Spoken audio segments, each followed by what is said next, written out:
여러분들 반갑습니다. 저는 골더스 그린에서 유대인 대상으로 사역하고 있는 박계원 선교사라고 합니다. 저희가 지난번에 스가랴서를 계속 배웠는데 이게 저를 만약 계속 초청해 주시면 이제 다니엘서를 또 한번 보도록 하겠습니다. 다니엘서는 스가랴서보다 좀 짧습니다. 그래서 기대를 해주시면 감사하겠습니다. 이 다니엘서는 다니엘이 포로로 끌려가 바벨론과 그 다음 제국인 바사, 이 페르시아라고 하죠. 이 시대를 더불어 살면서 이 이스라엘의 미래뿐만 아니라 당시 제국이었던 바벨론, 바사, 그리스, 로마에 대해서 예언을 주는 그런 책입니다.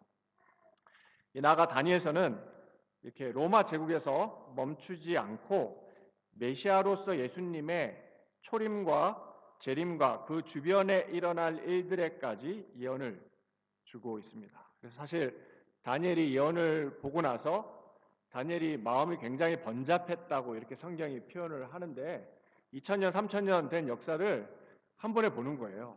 그러니까 얼마나 참 감당하기 힘든 그러한 이 환상을 봤다는 것을 우리가 말씀을 통해서 확인을 해볼 수가 있습니다.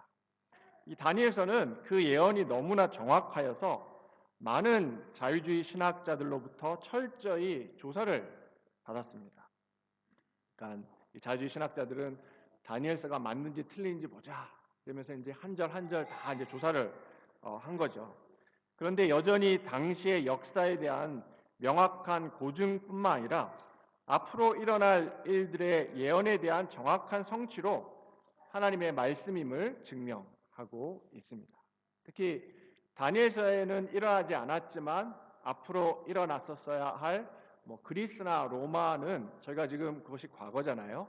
그래서 대형 박물관이나 박물관에 가면 그리스 로마와 관련한 이 역사가 고스란히 우리에게 남아 있습니다. 그래서 저희가 다니엘서가 하나님 말씀인지 아닌지를 확인해 보려면 다니엘서에서 그리스 로마에 대한 예언을 일단 보고 그것을 이제 고고학적으로 맞는지 확인해 보면 다니엘서의 예언이 맞는지 틀리는지를 우리가 쉽게 확인을 해볼 수가 있습니다. 다니엘서는 먼저 하나님께서 징벌하시지만 언제나 회복하신다는 사실을 유대인들이 포로로 끌려간 후 70년 뒤에 다시 돌아오게 하심으로 확증하셨습니다. 이것이 쉬운 일이 아닌 것을 우리가 또한 알 수 있는데 그것은 이 제국이라는 것이 어디를 정복하면 그 정복한 나라로 그 정복한 나라가 예전에 갖고 있던 어떤 정체성, 문화, 또 자치 이런 것들을 몰살하고 제국의 일부분이 되도록 하는 것이 공통적인 제국들의 어떤 정책이었는데 바벨론이 망하고 나서 페르시아가 등장하고 뜬금없이 갑자기 유대인들로 하여금 70년 뒤에 예루살렘으로 돌아가서 고토로 돌아가서 이 정치도 어느 정도 자치할 수 있도록 종교도 이 예전에 믿던 여호와 하나님을 섬길 수 있도록 심지어 성전을 세울 수 있도록 그렇게 허락했다는 것을 알 수가 있습니다. 또한 당신의 백성들이 포로로 잡혀 있을 때라도 이 제국들의 흥망성쇠를 정확히 예언하시고 성취하심으로 하나님께서 세상을 여전히 통치하고 계심을 말씀하고 계십니다. 나아가 이 성경의 기록이 단절된 기간이 있었는데 그것이 이제 구약과 신약의 중간이죠. 그래서 구약이 완성되고 신약이 시작되기 그 중간, 그것을 이제 신약적으로 신구약 중간기라고 하는데 이때 일어날 일들을 그리스와 로마를 통해 예언하심으로 하나님께서 이때도 여전히 다스리고 계시다는 것을 이야기를 하고 있습니다. 무엇보다 메시아 되신 예수님의 초림뿐만 아니라 재림과 그 주변에 일어날 일들을 말씀하심으로 예수님께서 구약에서 약속하신 메시아 되심과 앞으로 다시 오셔서 구속의 역사를 완성하실 것을 확증을 하십니다. 특별히 이 70일에 관련해서 예수님께서 언제 메시아로서 오실 것인지 예언을 주고 그 주변에 일어날 일들에 대해서 또한 예언을 주시고 그것이 우리가 이 과거이기 때문에 이제 확인해 볼 수가 있죠. 정확하게 그 예언대로 성취된 것을 우리가 보았기 때문에, 또한 다니엘서가 예수님이 다시 오실 때, 예수님의 재림 때 일어날 일들에 대한 예언도 정말 문자 그대로 다 이루어질 것을 우리가 믿을 수가 있습니다. 마지막으로 오늘 우리 청소년들이 많이 참여를 하고 있는데, 이 포로로 끌려온 나이가 많아봤자 18살, 사실 13살에서 18살 사이일 것이다. 그런데 18살 이상은 아닐 것이라고 대부분 학자들이 주장하고 있는데, 이 18살밖에 되지 않은 4명의 어린이들을 하나님께서 사용하심으로 나이의 적고 많음과 지위의 낮고 높음과 돈의 적고 많음과 숫자의 적고 많음에 상관없이 준비된 자들을 사용하심을 말씀하고 계십니다. 오늘의 이야기는 우리 어른들의 이야기가 아니고 여기 13살부터 18살, 물론 18살 이후도 다 해당이 되겠죠. 그렇죠? 특별히 이 어린이들 13살부터 18살 이 청소년부에 해당하는 이 소년들에 대한 이야기입니다. 특히 오늘은 이 다니엘서 1장을 통해서 유대인들이 끌려간 이 바벨론에서의 삶을 통해서 하나님의 백성이 죄가 만연한 세상 가운데 어떻게 살아야 할 것인지 한번 살펴보도록 이렇게 하겠습니다. 제가 PPT를 많이 준비했는데 오늘은 PPT를 보지 않도록 이렇게 하겠습니다. 다니엘서는 이 12장으로 구성이 되어 있습니다. 첫 번째 6장은 당시의 사건들, 즉 다니엘이 살고 있었을, 특별히 바벨론에서 이 포로 생활을 하던 것, 그 다음에 그 이후의 왕국인 바사, 이때를 중심으로 하는 그때 사건들에 대한 묘사이고, 두 번째 6장은 앞으로 일어날 일들에 대한 예언입니다. 특히 오늘 본문을 통해서 바벨론과 비슷한 종말의 때를 살고 있는 우리가, 성도들이 어떻게 살 것인지 하나님께서 가르치고 계십니다.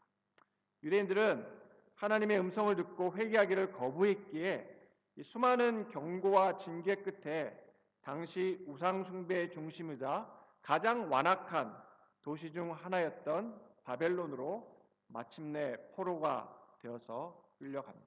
여러분들이 특별히 모세가 쓴 5권의 책, 모세의 오경, 성경의 첫 번째 나오는 창세기, 출애굽기, 레위기, 민수기, 신명기를 보시면 하나님께서 유대인들이 하나님의 말씀을 들을 때는 어떻게 복을 주실 것인지 설명을 하고 있지만, 하나님을 음성을 듣지 않고 또 배교했을 때는 어떻게 할 것인지도 아주 정확하게 하나님께서 미리 말씀을 주고 계시고, 안타깝게도 이 유대인들이 하나님의 말씀을 듣지 않으므로 그 하나님께서 주시고자 하는 저주가 실제로 진행이 되고, 그 중에 가장 마지막 저주가 하나님이 주시는 땅으로부터 쫓겨날 것이라고 하였는데, 그것이 마침내 이 바벨론으로 포로로 잡혀가면서 실행이 되는 것을 볼 수가 있습니다.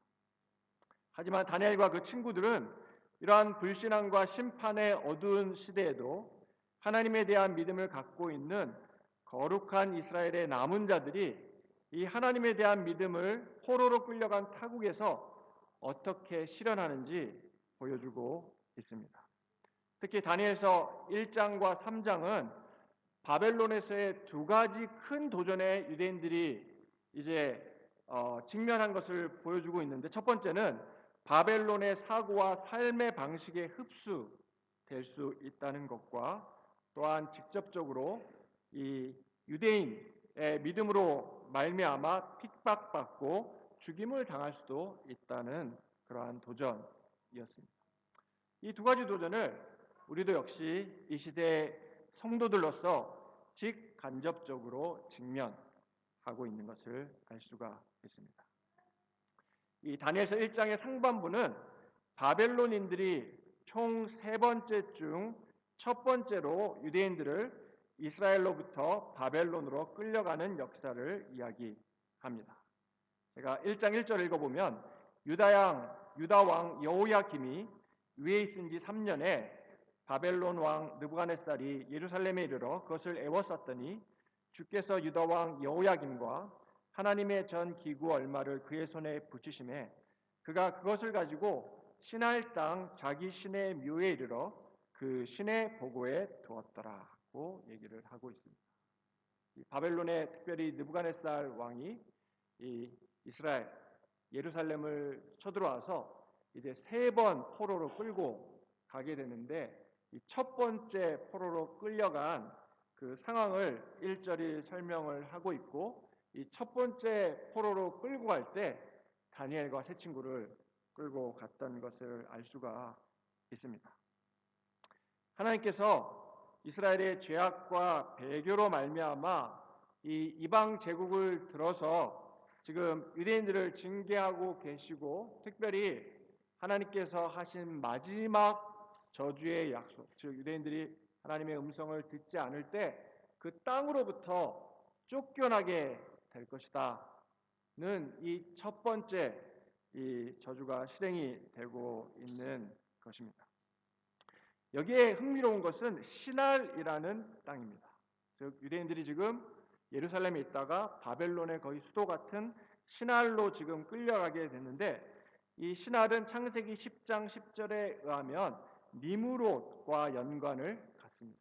니므롯을 표현하기를 시날 출신이다. 그런데 이 시날은 또한 이 바벨탑의 무대가 됩니다. 창세기 11장 2절에 보시면 바벨탑이 세워진 즉 하나님 외에 하나님 없이 자신들의 이름을 내고 하나님같이 높아지려고 탑을 높게 쌓았던 그 바벨탑의 중심지가 시날이었습니다. 더불어 제가 스가랴를 설명드릴 때 5장 11절에 보시면 앞으로 악이 이 악 중에 악이 이제 돌아갈 곳이 시날이다라고 설명을 하고 있습니다. 사실 이 바벨론이라는 이름 자체 또 바벨론이 위치한 이 시날 땅이 주변이 그래서 이 바벨로부터 기원하는 것을 볼 수가 있습니다. 이름도 비슷하죠? 바벨탑, 바벨론. 사실 똑같은 이름입니다. 베이블이라고 하는데 그 이름에서 바벨탑이 나오고 또한 바벨론이라는 이름이 생긴 것입니다. 나아가 성경은 이 바벨론이라는 도시를 조금 특이하게 다루고 있는데 바벨론의 영이 우리가 요한계시록이나 또 여러 앞으로 예수님이 재림하시기 전 세상에 일어날 일들을 표현하고 있는 말씀들을 보시면 이 바벨론이라는 도시를 언급하면서 바벨론의 영이 장차 등장할 적그리스도의 영이 되고 이 적그리스도가 머물 도성이 바벨론이 될 것을 이야기를 하고 있습니다.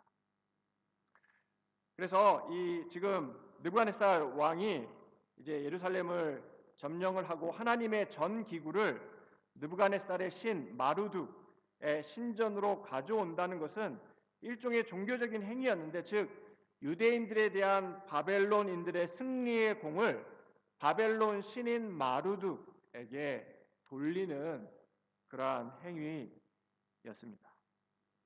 하지만 하나님은 숫자도 적고 나이도 어린 이 4명의 유대인 소년들을 통해 비록 당신의 백성들이 죄로 말미암아 포로로 끌려갔지만 하나님께서 여전히 이스라엘을 포함하여 전 세상을 통치하시고 유일한 신이심을 바벨론 제국을 비롯한 세상에 알리고 계십니다. 3절에 보시면 이렇게 이야기를 합니다. 왕이 환관장 아스부나스에게 명하여 이스라엘 자손 중에서 왕족과 귀족의 몇 사람 곧 흠이 없고 아름다우며 모든 재주를 통달하며 지식이 구비하며 학문에 익숙하여 왕국에 모실 만한 소년을 데려오게 하였다라고 이야기를 합니다. 즉 지금 바벨론부터 포로로 사람들을 이제 3번째 중 첫 번째로 끌고 가고 있는데 특별히 이 예루살렘에 있는 젊은 이 친구들 중에 좀 똑똑해 보이고 또 싹싹해서 일을 잘할 친구들을 이제 골라서 데려가는 것을 볼 수가 있습니다. 우리 교회도 그런 친구들이 많죠. 우리 혹시라도 저기 쳐들어와서 이제 뽑아가면 우리 양무리교회에 있는 청소년들만 뽑아가는 거예요. 그렇죠? 이것은 이사야 39장 특별히 7절의 성취입니다. 이야기하시길 또 니게서 날 자손 중에서 몇이 사로잡혀 바벨론 왕궁의 환관이 되리라 하셨나이다 라고 기록을 하고 있습니다. 이 환관은 우리나라 말로 쉽게 하면 내시입니다. 내시. 우리 아시죠? 성기를 잘라내고 이 왕을 섬기게 했던 참 치욕스럽고 또 왕을 보자긴 하지만 이제 결혼도 할 수 없는 어떤 그런 상태가 됩니다. 이 다니엘이 실제로 내시가 되었다는 데는 여러 가지 의문들이 사실 있습니다. 어쨌든 이러한 환관, 내시의 역할을 위해서 이제 이스라엘 자손 중에 왕족과 귀족의 이 청년들을 뽑아가는 것을 볼 수가 있습니다. 이 포로로 끌려온 이들은 또한 유대의 왕족들 및 귀족들을 제어할 볼모로 그렇게 사용이 되었을 것입니다. 그러니까 애들을 끌고 가니까 부모들이 말을 안 들을 수가 없는 거죠. 그렇죠? 그래서 이 남아있는 왕족들과 귀족들을 설득하고 또 조공을 바치고 또 충성을 다하게 하기 위해서 아이들을 끌고 가는 것을 볼 수가 있습니다. 또한 이 아이들을 세심히 훈련시키는 것은 후에 유대인들과 관련한 업무에 있어서 이들을 일꾼들로 삼아 느부갓네살 왕을 섬기도록 하는데 다른 이유가 있었을 것입니다. 그래서 이 아이들을 이제 유대에서 자랐기 때문에 유대의 말도 할 줄 알고 문화도 어느 정도 할 줄 아는 이 사실 잘 천지를 구분하지 못하는 아이들을 일찍 끌고 가서 바벨론화 시켜가지고 이제 유대를 다스리도록 그렇게 하는데 사용하려고 이 아이들을 뽑아간 것을 볼 수가 있습니다. 6절에 보시면 이 다니엘과 세 친구의 이름을 기록하고 있는데 유다 자손 곧 다니엘과 하나냐와 미사엘과 아사랴라더라라고 이야기를 하고 있습니다. 흥미로운 것은 이 아이들의 이름의 의미입니다. 이 다니엘은 하나님은 나의 재판관이시다는 뜻입니다. 우리 둘째의 영어 이름이 다니엘이거든요. 이 뜻을 보고 제가 마음에 들어서 우리 아이 둘째 아이 이름을 다니엘로 영어 이름을 주었습니다.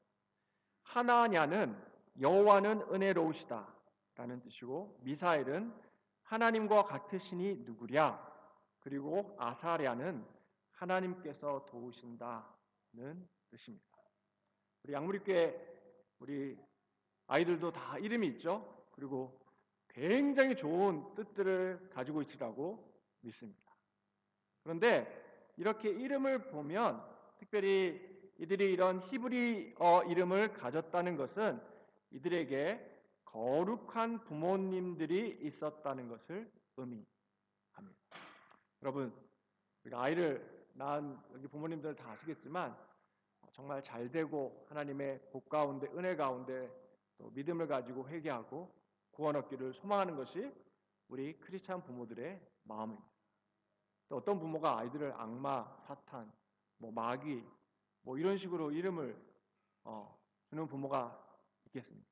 특별히 거듭난 우리 믿는 부모 밑에 우리 아이들을 특별히 하나님께서 돌봐주시고 또 사랑해 주시라고 이름을 짓는데 역시 지금 다니엘과 세 친구 그 부모들이 하나님 앞에 거룩한 부모들이었다는 것을 우리가 이름을 통해서 조금이나마 가늠해 볼 수가 있습니다. 아마 이런 이유들로 이 어리고 어린 아이들이 바벨론에 포로로 끌려왔어도 이들은 하나님을 향한 신앙을 지키기로 결심했을 것입니다.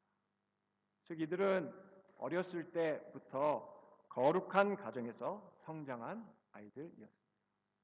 우리 아이들 3명씩 4명씩 묶어가지고 한국에 보낼 때도 얼마나 걱정이 많습니까? 여권 잃어버리지 않을까, 게이트는 잘 찾아갈까, 별의별 걱정이 많이 들죠.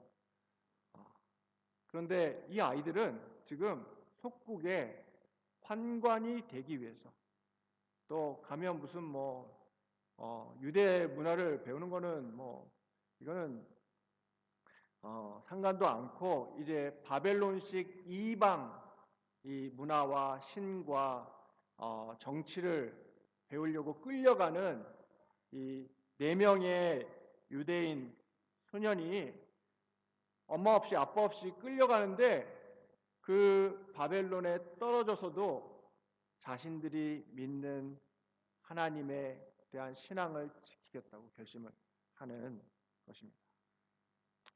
또 한 가지 흥미로운 것은 7절입니다.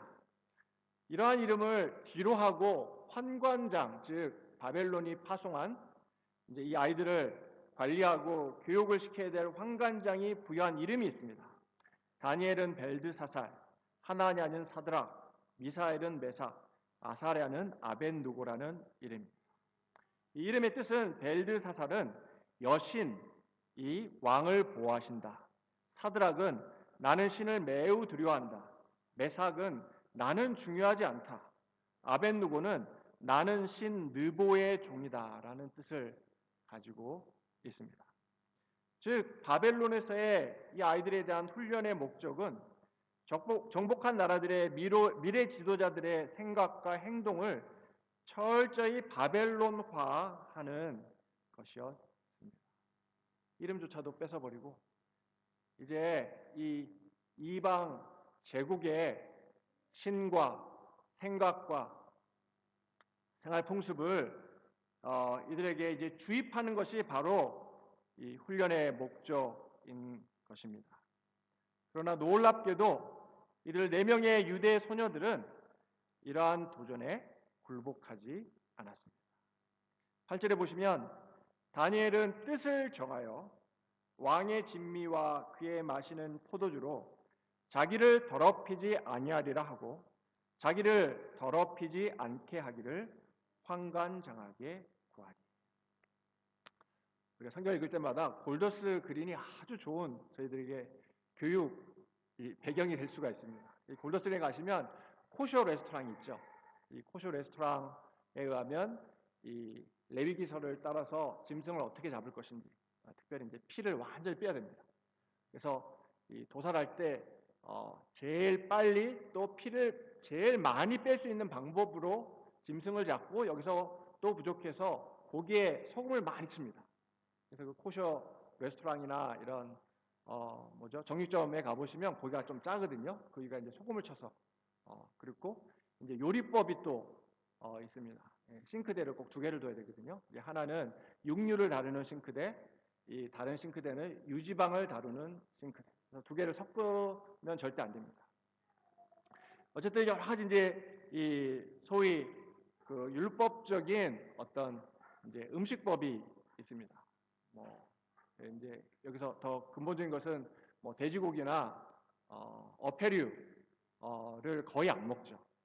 돼지고기는 전혀 안 먹고 어패류도 먹을 수 있는 것이 몇 가지만 정해져 있습니다. 그래서 예루살렘에 가보시면 팔지 않는 버거가 치즈버거거든요. 왜냐하면 치즈하고 이 고기를 섞지 않는 거예요. 그래서 예루살렘에 가셔서 치즈버거를 찾으시면 절대 찾을 수가 없습니다. 그리고 이 코셔 레스토랑에 이 랍비들이 한 달에 한 번씩 방문하거든요. 불시에. 그래서 이 코셔법을 따라서 레스토랑이나 또 가게들을 운영하는지를 체크하고 만약에 잘못이 발견이 되면 바로 그 서티피켓을 떼어갑니다. 그래서 굉장히 좀 복잡한 어떤 음식법을 가지고 있는데 지금 다니엘은 뜻을 정하여서 그 율법을 지키겠다고 하는 것입니다. 즉 제공된 음식이 성경의 율법에서 요구하는 원칙에 따라 준비되어지지 않았고 또한 율법에서 금지된 고기들이 포함되어 있고 바벨론의 문화상 포도주는 이미 우상들에게 바쳐졌을 것이기에 다니엘과 세 친구는 먹기를 거부했습니다. 나아가 제공된 음식과 포도주를 먹지 않겠다는 이 다니엘의 결정은 유대인들이 하나님과 그의 율법을 따르지 않고 이방신과 그 풍습을 쫓음으로 징벌을 받아서 노예까지 되었다고 하는 이 다니엘의 이 유대인의 역사와 섭리에 대한 통찰력을 또한 보여줍니다. 이 어린 소년 다니엘이 포로로 끌려가서는 유대인들의 일반 역사와 또 하나님의 언약을 알고 기억하면서 자신의 민족이 하나님과 율법을 버림으로 징벌을 받아 포로로 끌려오게 되었다는 것을 이해하면서 이제 그 포로로 끌려간 바벨론에서는 자신의 믿음을 지키기로 결정을 하는 것입니다. 이렇게 바벨론으로부터 자신을 지키는 것은 또한 오늘날의 성도들에게도 적용될 수가 있습니다. 우리는 세상 안에서 사람들과 더불어 살고 일해야 하고 일할 수밖에 없습니다. 우리 중세시대 때 다 수도원으로 들어갔잖아요. 하나님의 뜻이 아니에요. 하나님은 우리가 그리스도인으로서 세상에 살기를 원하십니다.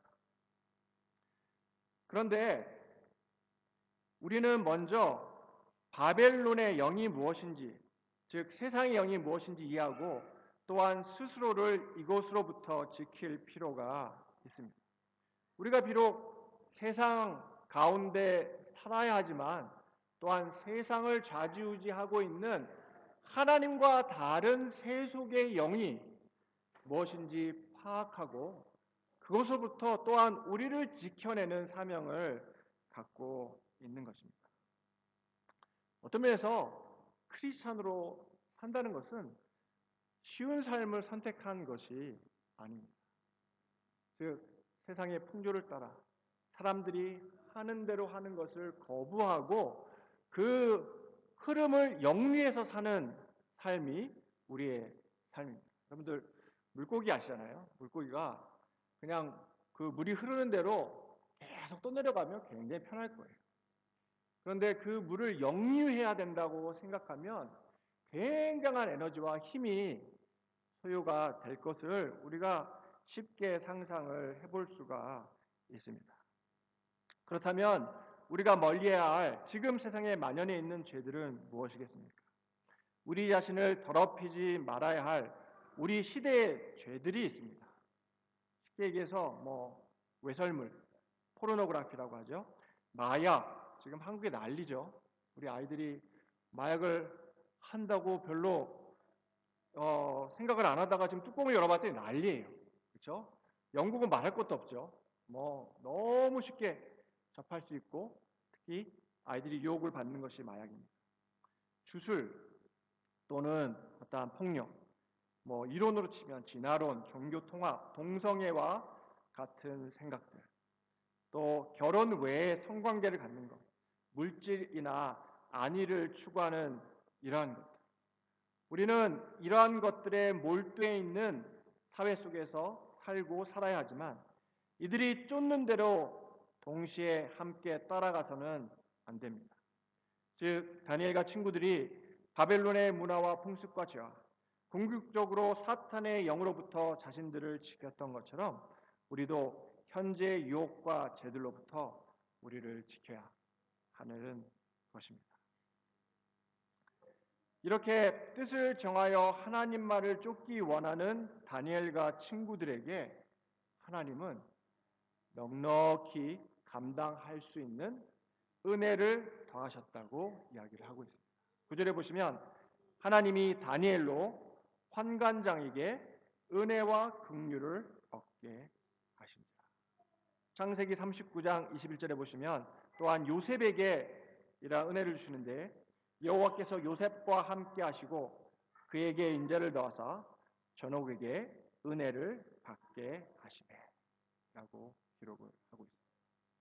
이렇게 세상 가운데 살지만 세상과 어울려 살기 거부하고 하나님의 백성으로 도리어 빛과 소금이 되기를 원하는 우리를 하나님이 버려두지 않으시고 감당할 수 있는 넉넉한 은혜와 또한 긍휼을 베푸십니다. 그래서 다니엘은 담대하게 환관장과 그 감독자에게 13절에 보시면 당신 앞에서 우리의 얼굴과 왕의 진미를 먹는 소년들의 얼굴을 비교하여 보아서 보이는 대로 종들에게 처분하소서 하매라고 자신 있게 말을 하는 것을 볼 수가 있습니다. 15절은 하나님의 이러한 은혜와 긍휼의 결과로 열흘 후에 그들의 얼굴이 더욱 아름답고 살이 더욱 윤택하여 왕의 진미를 먹는 모든 소년보다 나아 보였다라고 이렇게 기록을 하고 있습니다.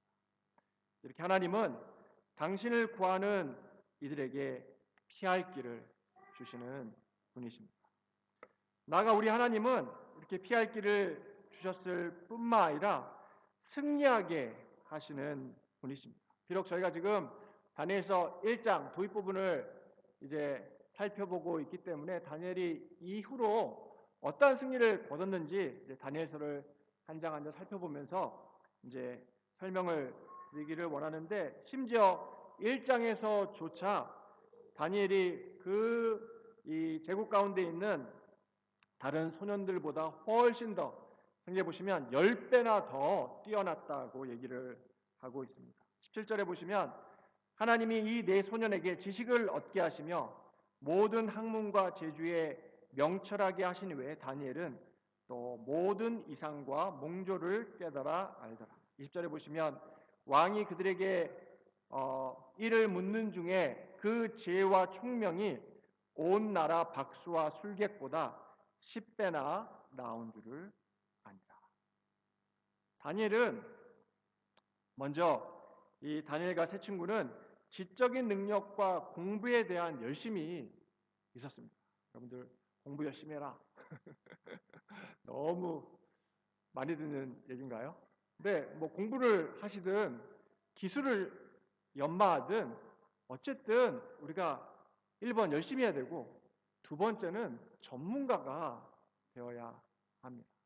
근데요, 좀 저처럼 머리도 안 좋고 기술도 없는 사람이라도 시간을 오래 사용하고 또 거기에 관심을 가지고 또 열심히 하면 누구든 전문가가 될 수가 있습니다. 지금 다니엘과 세 친구는 17절에 의하면 지식과 학문과 재주가 뛰어났다고 이야기를 하고 있습니다. 저는 여기에 그냥 하나님께서 부어주신 것이 아니고 다니엘과 세 친구가 신앙을 갖고 이 포로 생활하는 가운데서도 자신의 열심을 다하고 최선을 다하고 또 재능들을 발견하고 그 재능들을 어디에 사용할 것인가 이렇게 찾아보면서 그렇게 스스로 노력하는 가운데 하나님의 도우심으로 이렇게 지식과 학문과 재주가 뛰어나게 되었다고 믿습니다. 여기에 덧붙여서 하나님은 당신의 은혜를 더하셔서 더욱 뛰어나게 하시는 것을 볼 수가 있습니다. 우리는 먼저 우리에게 주어진 일에 최선을 다하고 숙련이 되어야 합니다. 여기 하나님은 은혜를 더하셔서 승리하게 하십니다. 여러분 생각해 보십시오. 이 당시 예루살렘, 이스라엘은 진짜 콩알만한 나라였어요. 거기 12개국 정도의 나라가 있었는데 그 중에 지금도 이제 이스라엘 가보시면 굉장히 작은 지역이거든요. 그런데 정말 지금으로 치면 이 시골 출신, 변두리 출신, 무엇보다 포로로 끌려온 이 다니엘과 세 친구가 그 바벨론이라는 큰 제국에 들어가서 아이들과 경쟁해서 왕이 테스트를 해봤더니 10배나 더 뛰어난 아이들이 지금 되고 있는 것입니다. 다니엘과 세 친구들은 지식이 있을 뿐만 아니라 하나님께서 주신 지혜로 말미암는 분별이 있어서 그 지혜와 총명이 온 나라 박수와 술객보다 10배나 나을 수가 있었습니다. 더 중요한 말씀은 21절입니다. 21절은 기록하기를 다니엘은 고레스 왕 원년까지 있습니다. 지금 고레스는 바벨론의 다음 제국 바사의 왕입니다. 그 당시 제국들을 살펴보면 특별히 이 제국을 이제 통치했던 왕들은 본인들이 신이라고 믿고 있었어요. 그리고 거의 신의 취급을 받았습니다. 왜냐하면 말 한마디면 다 되거든요. 네. 그래서 그 당시 세웠던 건축들을 보면 정말 놀랐습니다. 특히 바벨론이 세웠던 그 수산성, 이 지금 이제 뭐 지금이 아니고 뭐 예전부터 이제 발굴이 되었는데 벽돌을 얼마나 잘 구웠는지 지금도 부서지지가 않아요. 색깔도 남아 있고. 그래서 이 페르시아가 이 바벨론을 정복할 때 도저히 벽을 부술 수가 없어서 벽 안으로, 그러니까 땅 안으로 들어가서 이 벽 안쪽으로 해가지고 성 안으로 들어가서 바벨론을 점령하게 됩니다. 이러한 왕들은 또한 본인들이 영원히 정말 나라를 다스리고 정복하고 먹고 마시고 즐길 줄 알았지만 또한 하나님의 때에 이 제국들이 다음 제국으로 이제 정복당하고 정복하는 일들이 계속 진행이 되었었는데 하나님을 섬기는 이 작은 소년 다니엘은 그러한 제국들을 넘어서 계속 이 삶을 영위하고 무엇보다 고레스 때에도 또한 고레스 이후의 바사 때에도 하나님께서 사용하신 것을 볼 수가 있습니다. 즉 세상의 유행이 지나고 죄의 종류가 변화해도 하나님을 섬기는 이들은 계속됩니다.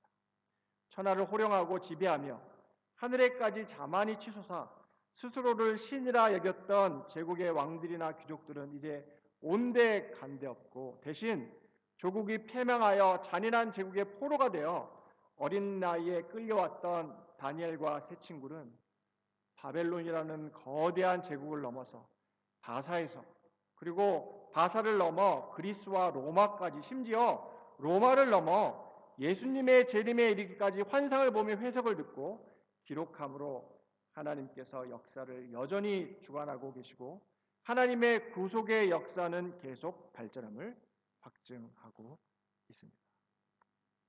우리도 이러한 영원한 하나님 나라의 소망을 가지고 바벨론에서도 하나님 나라를 추구하며 스스로 세속으로부터 지키고 예수님을 증거하여 이러한 영원한 나라를 또한 상속하는 우리 양무리교회 성도님들, 특별히 오늘 참석한 우리 청년들이 되기를 주님의 이름으로 축복합니다.